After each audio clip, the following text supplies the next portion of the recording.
नमस्कार दोस्तों, SD prime news में आपका स्वागत है। खबर जनपद बुलंदशहर से। देश की प्रथम महिला कॉप्टर पायलट शहीद शेफाली की समाधि पर उनके बलिदान दिवस पर पूरी तरह वीरांगी देखने को मिली। उनके पैतृक गांव लोदोना के निकट शेफाली मार्ग पर स्थित उनकी समाधि खंडहर बन चुकी है। 24 मार्च 1996 को शेफाली की शहादत के बाद लगभग 2-3 वर्ष तक उनकी समाधि पर हवन यज्ञ होते थे। देश के वरिष्ठ नेता, अधिकारी एवं गणमान्य नागरिक श्रद्धांजलि अर्पित करने यहां आते थे। मेले का आयोजन किया जाता था, लेकिन धीरे धीरे शहीद शेफाली की उपेक्षा होने लगी।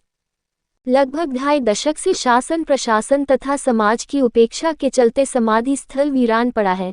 कर्तव्य परायणता एवं परहित की भावना से ओतप्रोत शेफाली ने वर्ष 1996 में 24 मार्च को असम के तेजपुर में भरेली नदी में अपने कमांडर अफसर की पत्नी तथा पुत्र को डूबने से बचाने के प्रयास में अपने प्राण न्यौछावर कर दिए थे। हालांकि शेफाली तो नदी में डूब गई, लेकिन उसने मानवता को डूबने से बचाकर इतिहास रच दिया। परहित सरस धर्म नहीं भाई की भावना तो शेफाली के रक्त में रची बसी थी।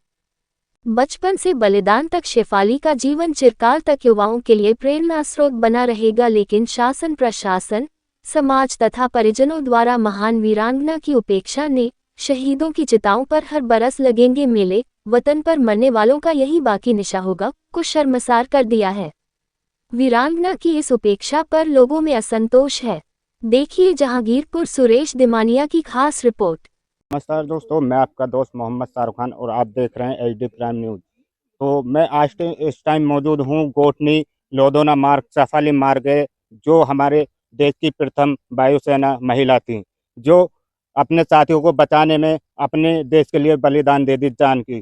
तो उनकी याद में यहाँ समाधि बनी हुई है, जहाँ हम इस टाइम मौजूद हैं। जो उनकी समाधि आज बिल्कुल वीरान पड़ी है और आजकल के युवा जो उनको बिल्कुल भूल चुके हैं। तो हम यही कहना चाहेंगे कि हमारे देश के राजनेता, युवा सब आज इनकी तरफ भी ध्यान रखें। जो इनके यहाँ पे बताया जाता है कि जैसे अब से पहले यहाँ बड़े बड़े मेले लगाए जाते थे और यहाँ हवन की और प्रोग्राम भी होते थे, जो अब काफी समय से यहाँ कोई भी ऐसा भी इनकी याद में कोई भी राजनेता और वो यहाँ पहुंचकर कोई भी प्रोग्राम नहीं कराता है। तो मैं यहाँ यही कहना चाहूँगा सभी दोस्तों से कि यहाँ आने वाले 24 मार्च को यहाँ उनकी याद में प्रोग्राम, बड़े बड़े प्रोग्राम कराएं। तो जुड़े रहिए दोस्तों मेरे चैनल एचडी प्राइम न्यूज के साथ। तो यहाँ शेफाली चौधरी कौन थी, उनकी कार्यशैली क्या थी, जीवन शैली क्या थी, तो हमारे साथ यहाँ मौजूद हैं सुरेश दिमानिया, वरिष्ठ पत्रकार हैं। तो उनसे जानकारी लेंगे क्या कुछ यहाँ की पूरी उनकी कहानी रही है जीवन की। तो जुड़े रहिए मेरे चैनल एचडी प्राइम न्यूज के साथ। मैं आपका दोस्त मोहम्मद शाहरुख खान,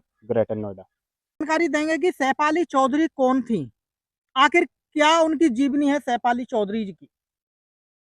जहाँ हम खड़े हैं इस समय ये गोठनी की जगह है बुलंदशहर जनपद में। पास में गांव है लौदौना बराबर में। आजकल वो गौतम बुद्ध नगर में, पहले बुलंदशहर में पड़ता था। यहाँ के एक इंजीनियर थे मिलिट्री में, वीरेंद्र सिंह। उनकी बेटी थी शेफाली। शेफाली दगसाई, चंडीगढ़ और बरेली में शिक्षा प्राप्त की। उसके बाद वायुसेना में पहली कॉप्टर पायलट बनी। 1996 में 24 मार्च को असम तेजपुर में भरेली एक नदी है, नदी में भारी तूफान आया हुआ था। उनके कमांडिंग अफसर की पत्नी और बेटा नदी में गए, नहाने के लिए निकले, वो उसमें बह निकले।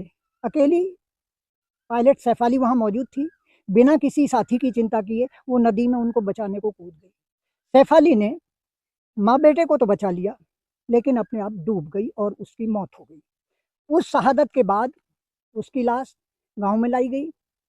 राष्ट्रीय बिल्कुल सम्मान के साथ में, जो सैनिक सम्मान होता है, राजकीय सम्मान होता है, अंतिम संस्कार हुआ। उन्हीं की याद में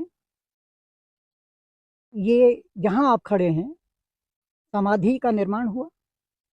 इस मार्ग का, जिस पे आप खड़े हैं, पहले खरंजा मार्ग था, लेकिन लौदौने से गोठनी तक को शेफाली मार्ग का नाम दिया गया।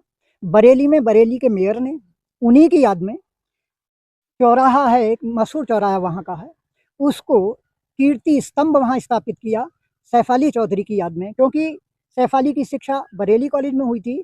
बरेली कॉलेज में शेफाली की याद में गोल्ड मेडल, एक योजना शुरू की गई, गोल्ड मेडल दिया जाता है उसमें। उसके बाद में कोशिश की गई कि उसको राष्ट्रीय दर्जा पर्यटन के लिए भी ये क्षेत्र विकसित किए जाएंगे। 3 वर्ष तक यहाँ 2 वर्ष तक लगभग इस गांव में मेला लगा, बाहर से लोग आते थे, बहुत सारे नेता लोग आए, मुख्यमंत्री साहब सिंह वर्मा तत्काल मुख्यमंत्री भी यहाँ आए। कोशिश हुई लेकिन बाद में धीमे धीमे सारे लोग भूलने लगे। बिल्कुल लौदोने में उनका गाँव है, घर है। मुझे लगता है कि शायद वो भी अब वहाँ कोई नहीं आता। मेरे विचार में इस समय जो मुझे जानकारी है, उनकी माँ सुशीला देवी, उनकी एक बड़ी बहन जो गोवा में कस्टम में सर्विस करती हैं और एक भाई, 3 लोग हैं। लेकिन आज उनकी उपेक्षा का ये परिणाम यहाँ हो रहा है कि कोई भी व्यक्ति हवन तक करने को अब इस समाधि पर नहीं आता। जब लोग कहते थे ना कि शहीदों की चिताओं पर हर बरस लगेंगे मेले, वो चीज़ खत्म हो गई। अब मैं ये समझ सकता हूँ अब हमको बोलना है सीधे सीधे कि शहीदों की चिताओं पे अब कभी नहीं लगेंगे मेले, कोई उन्हें याद नहीं करता है। सारा मैं समझता हूँ इस घटना को 29 वर्ष हो गए, 1996 की बात है।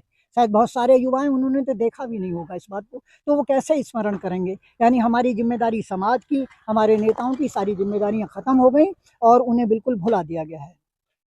बहुत जो अच्छे लोग हैं उन्हें दुख होता है इस बात का कि वो बिल्कुल भारत की पहली वायुसेना की कॉप्टर पायलट थी और वो पहली महिला जिन्होंने मानवता के लिए शहादत दी, अपने साथी को बचाने के लिए शहादत दी।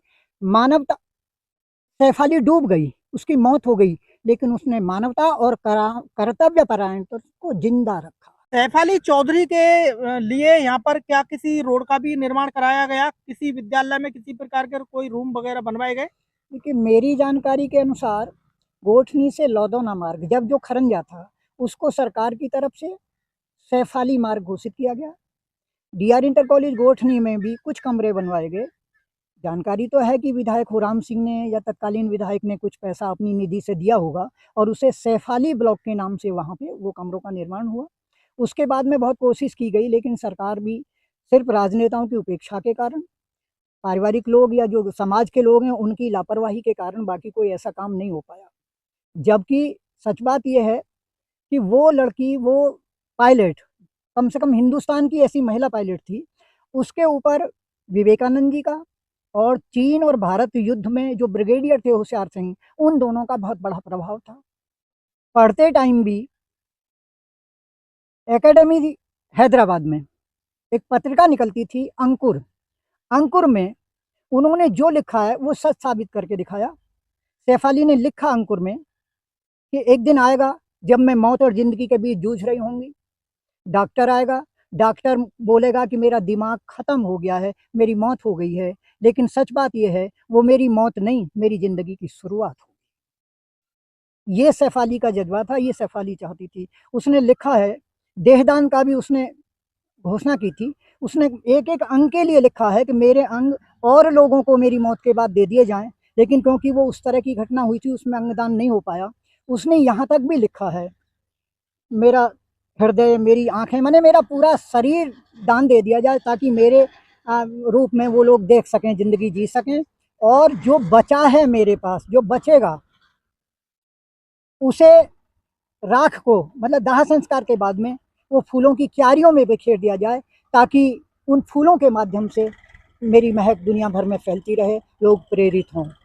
मेरे पास अगर और भी कुछ बचता है तो वो मेरी कमियां होंगी, उनको मैं चाहती हूँ कि वो दफन कर दिया जाए। ये सैफ अली का सोच था। यहाँ की क्षेत्र की जनता को, क्षेत्र के लोगों को, ग्रामवासियों से क्या कुछ कहना चाहेंगे आप? कि मैं तो सिर्फ एक चीज़ कहना चाहता हूँ, सैफ अली लौदौना या बुलंदशहर की बेटी नहीं, हिंदुस्तान की बेटी थी और उसने जो सेना और कौम की बलिदानी परंपरा को जिंदा रखा, मिसाल कायम की, इतिहास रचा। उसको लोग न भुलाएं। उसकी याद में हमेशा यहाँ मेले लगें, बड़े बड़े प्रोग्राम हो, लोग कम से कम श्रद्धांजलि देने 24 मार्च को यहाँ जरूर पहुँचें और बड़े कार्यक्रम उसके स्मृति में होने चाहिए ताकि कम से कम युवाओं को एक संदेश जाए कि देश के लिए, मानवता के लिए हमें क्या करना है। बस मैं यही कहना चाहूँगा कि उनकी याद को, या उनके कहना चाहिए आदर्शों को जिंदा रखने के लिए समाज को, राजनेताओं को, जो भी जागरूक लोग हैं, उनकी याद में हर वर्ष कम से कम 24 मार्च को तो यहाँ पे कार्यक्रम इस स्थल पे होने चाहिए जहाँ उनकी समाधि है, जहाँ उनका गांव है। तभी उनको जिंदा रखा जा सकता है, उनकी यादों को जिंदा रख सकते हैं। उसके बाद 20 अगस्त को उनका जन्मदिन है, जन्म दिवस भी यहाँ पे मनाया जा सकता है। कम से कम साल भर में 2 कार्यक्रम उनके नाम पे होने चाहिए, ताकि उनकी याद ताज़ा रहे लोगों के दिमाग में, एक प्रेरणा समाज को मिले कि एक बेटी लौदोने की नहीं, सारे देश की बेटी ने दुनिया में एक मिसाल कायम की, अपनी ज़िंदगी दे दी औरों की जान बचाने। ये परहित धर्म, परहित सरस धर्म नहीं भाई जैसी उक्ति को उसने चरितार्थ किया। सारी दुनिया आज सैफ अली के नाम को इसी बलिदानी परंपरा के रूप में जानती है, और युवाओं को ये संदेश जाना चाहिए कि इस तरह के प्रोग्रामों में वो शामिल हों और आगे बढ़ के इस प्रोग्रामों को कराएं। बहुत बहुत धन्यवाद आपका।